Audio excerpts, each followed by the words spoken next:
and like giving your opinions. You don't feel like you're letting people down or anything because they don't sort of communicate that to you. Do you feel that has the audience for The Fall grown since the first album? I think so. It goes up and down. It's like release by release. I mean, like when we brought our first album out, we had a very heavy punk following, I think, and I think that's gone now. And then, say, a year or two ago, we had a very sort of heavy sort of Raincoat following, sort of similar to Joy Division, and now we're sort of getting a fall following, I think, which is more important. And how about in the United States? Is this your first, second? No, you came over. You were opening for the Buzzcocks a while ago. Is this your first headlining tour? Yeah, we came about a year ago. We did some gigs on our own in some clubs on the West Coast as well that time. But yeah, this is our first big one. How's the audience reaction so far, and for the last tour? What do you mean? A year ago? Oh yeah, from a year ago. Yeah, well, it was different a year ago, I think. Here, so I've noticed a difference in the music scene. Got more sort of open minds about now. And obviously that. I enjoyed it last time because it gave us time to work out our stuff. Well, we were playing to people who just didn't. A lot of the time, we were fairly well accepted. Really, there wasn't a lot of people there on our last tour. We must have converted about 40 people. But it was worth it, I think. Did it change your mind coming over here? Did it change your mind, any of your view of America or of Americans? Yeah. You told in England that Americans are sort of very vulgar and that, and it's very sort of, you told it's a very sort of rat race type society. And I mean, I think it's fairly equal as society's going. I think a lot of the British people are very envious of America, So you think they're just saying that might just be a way of not admitting that maybe because they're having a lot of problems with England right now, even though we're having a lot of problems here too. But noticed that. How did you just come over there from England, or have you been touring in other countries? Yeah, we just come back from Germany and Holland. Because it seems the situation in Europe seems to be not getting too much better these days. Europe's in a good shape, actually. It is. I was surprised. Germany is in real good shape. How about England itself? It's run down. The north of England. I come from the north of England, you see, so. But I mean, it's run down. But I mean, the north of England is always hit the worst in a recession. Mm. And you were talking before about with Jason there on the phone. You were talking about perhaps recording some in America. Yeah. Well, we'll have to, you see, because we've been on the road a month. No, we've been a month in Europe, and we've got a lot of material together. We have to sort of write material on the road so we don't get bored, So, and it's best to get it down while it's sort of a bit raw before it becomes a bit too off pat. So we're trying to get a studio somewhere. I was thinking of somewhere in the south, actually. In Nashville-wise, or maybe, because the studios seem pretty expensive in New York. It doesn't seem to be much of a choice. Mm. That the thing that we played before, How I Wrote Elastic Man, sort of has I guess a country type feel to it. Is that a one-off thing, or are you interested in that type of music as a genre, or is that just is it a one-off thing? Yeah, I think we were the first English band to use sort of rockabilly, if you could call it. But I mean, rockabilly is only like sort of northern English folk music with blues in it. Really, it's sort of formed. But we were one of the first to start using that format. But it's become very off-pat now in England. There's loads of rockabilly bands springing up. All these idiots who were playing heavy metal about a year ago are doing it. So we still do that, But I mean, a lot of people say you could have been a rockabilly band, but it's very one-dimensional. It doesn't appeal to me, really. That's one of the things that always strikes. The thing about Elastic Man is that it's a story. The song is about this sort of mythical sort of writer boy who gets a lot of fame and just this sort of acclaim sort of wears him down, until he becomes insane at the end of the song. And they sort of country feel is like a mocking sort of thing. You are the lyricist for the band, right? I am, yeah. Where do you find that Do you find a lot of your, you say you write a lot of songs on the road, so how do you just pick up on people, basically, and write your songs about that, or? I don't write a lot on the road, it's just a lot of the stuff comes together on the road. I tend to, at home, I don't sort of sit and write, I just write bits.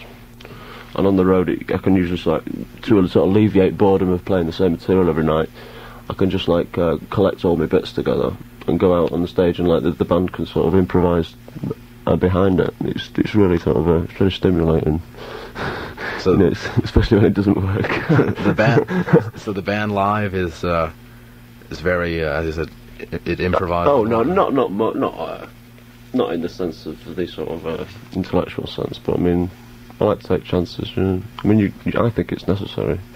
A lot of bands don't, especially with an audience that you've not played to before. Yeah, but when it works better than if you're just doing some old song, you know. So what does a full set consist of now these days? You've been together playing for quite a while, so you have quite a load of material. What are you basically playing, the newer stuff, or? Yeah, we do a lot of the stuff off slates. We're all sort of very fond of that, so we do that, and we do one or two off Grotesque, and the rest is new. Brand new? Yeah. Nothing as far back even as the last single? We throw an old one in now and again if we're playing a lot of gigs.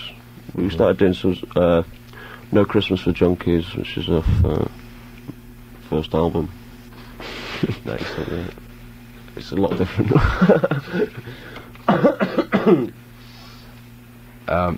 How's the fall doing with the press these days, over both here and back home? It seems like, as I said before, you seem to have a love-hate relationship with those people. Which side are you on right now? I don't know. The British press, I don't know. I think it's very overrated. You get every sort of interview you ever read, or radio thing you ever read, it's so some Brit going on about how the British press mistreats him, you know. But I think I just treat it like a daily press, you know. I treat it like I would the Times or the Daily Mirror. You gradually get to that position. It is very influential in Britain, but I mean, it doesn't feed you, and it doesn't help you work. You know, it doesn't help you write or anything. A good review. Yeah.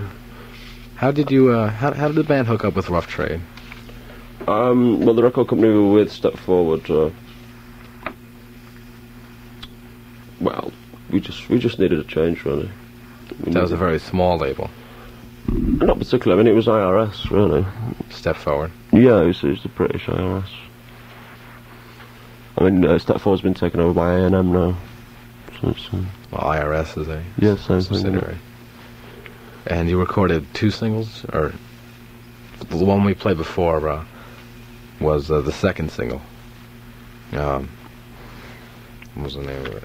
No, the one we're going to play. Actually, it's the new thing. Was the second single? Yeah. Was that it as far as Step Forward goes? We did 4 singles for Step Forward. And the album? Yeah, 2 albums. 2 albums. Oh, I am not up on these things. Very prolific. And that's another thing that I have to get to. The band puts out material very quickly. It seems. Do not like to sit and. I just don't like stuff hanging around, you know, like stuff out of the way. So basically, any tours that you've been doing have been maybe the new album, the new material, plus things which will be appearing on yeah, I mean, you've got a scope, you know. The whole concept of the fall is to, like, operate on loads of levels, you know. And I mean, if you've got a huge repertoire, you know, we could go out and do a rock set, we could go out and do a slow set, you know. I mean, there still isn't enough songs as far as I'm concerned. The band has changed a lot from that, this one single till now. I believe yourself and Mark Riley are the only 2 people. Yeah, Carl's sat outside. From this single here. Oh, yeah. Carl's still in the band. Oh. Well, he's not in the band. He's just helping out. Okay. But because of that, since the personnel change has changed so much, do you feel that when you're finding musicians to play with, are you looking for a certain idealism in the person, or are you looking for certain characteristics in a person as far as their ideas go, besides just musical things? Because you said the fall seems to be a both musical and intellectual unit, which sort of goes together. all the time. So that must be pretty hard to go out and find musicians when you have to replace somebody who also fits in with your concepts. I think we've always been very lucky with drummers, I think, and drummers are always the axis of a group. It's sort of ironic about it. You know, we've always had good drummers. But I mean, the main things I want is like somebody who's got discipline, right, and has got imagination. I mean, it's obviously that's probably what everybody looks for. I mean, you know, bands change people. You know, they can make. You can get somebody who seems alright, and then they just, if the band sort of takes off on a high point, they sort of turn into sort of raving monsters, you know. And that has happened before? Yeah, I mean, that happened with ex-members, or people just can't handle it, you know. Okay, we're going to get back to some more things from the fall now. This is the second single from the band. It's called It's the New Thing.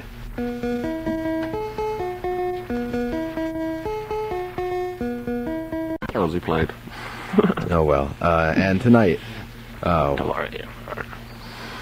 Gonna have some good fun tonight, right? Yeah, we'll try. All right, so that's it for this, and make sure, as I said, tonight at in Maxwell's, Hoboken, New Jersey, the place, the Fall and Autonomy will be playing on. The band will be going on around what time? It's about midnight. About midnight, so yeah, 12:30.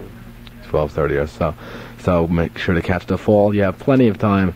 Get the old card getting ready to go. So that's it for tonight. Don Jervis is up next. I'm cutting out of here a bit early, and hopefully see you there.